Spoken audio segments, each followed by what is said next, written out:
छुपाइए मत आप अपने विकारों को इस नवरात्रे माता के आगे। विकार कहते हैं अवगुण को। छुपा किस लिए रहे हैं आप? बल्कि 9 दिन तो आपके पास अवसर है कि आप अपने विकारों को खत्म करके मां के चरणों में समर्पण कर दें। आप खुद बताइए, आप जो विकार छुपा रहे हैं इन 9 दिनों में, क्या मां को नहीं पता कि आप ऐसे हैं? आप बताइए किससे छुपा रहे हैं? जो पूरी सृष्टि को पीने की क्षमता रखती है, मां दुर्गा, शैलपुत्री, कात्यायनी, उनसे आप अपने विकारों को छुपा रहे हैं। और आप अपने विकारों को छुपाते हैं, इसलिए आप कृपा से वंचित रह जाते हैं। मां भी कह रही है जब तक तुम आओगे नहीं तो मैं क्या कृपा करूंगी। आप जैसे हैं मां के सामने वैसे ही दिख जाए कि मां देखो ये मेरे भीतर विकार हैं, मैं मांस खाता हूं, मैं अंडा खाता हूं, मैं गालियां देता हूं, मैं हस्तमैथुन करता हूं, मैं गंदे चलचित्र देखता हूं, मेरे भीतर से ये अवगुण हटा दो। मैं तो समर्पण करना चाहता हूं आपके ऊपर। और जब आप समर्पण कर दोगे तब आपको वो कृपा देखने को मिलेगी जिससे आप अभी तक वंचित हैं। आप अपने विकारों को छुपाते हैं ये कहकर के मैंने आज व्रत रखा है, मैं गाली नहीं दूंगा, या हम 9 दिन तक अंडा मांस नहीं खाएंगे, 9 दिन के बाद खाएंगे। 9 दिन के बाद क्या होएगा? जो चीज आप छुपा रहे हैं वो एक न एक दिन तो बाहर निकल के आएगी, और 9 दिन के बाद आपके विकार फिर वो बाहर निकल आते हैं और कृपा से वंचित रह जाते हो।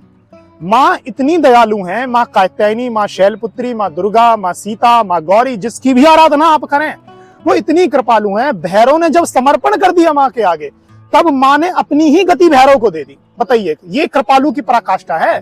भैरव से मां कह रही हैं कि जा, तूने समर्पण कर दिया, अब मेरी गति तेरे को मिल जाएगी। जब तक लोग तेरी पूजा नहीं करेंगे तो उनकी पूजा सफल नहीं मानी जाएगी। ये भैरव का मकाम है, देख लीजिए साहब।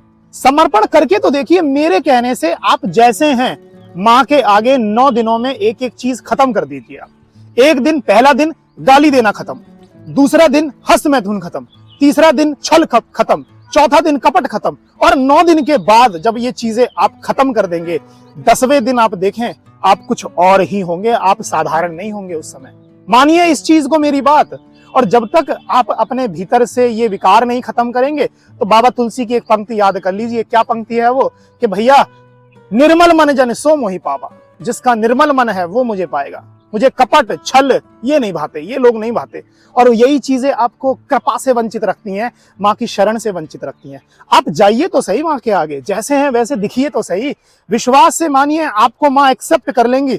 और शरण में जिस दिन आप मां की आ गए, आप देखेंगे आपके विकार भी खत्म हो गए और आप साधारण ना होकर आप चमत्कारी हो जाएंगे। आप वो शानदार व्यक्ति हो जाएंगे जिससे लोग मिलना चाहेंगे। बस समर्पण करिए मां के आगे एक बार।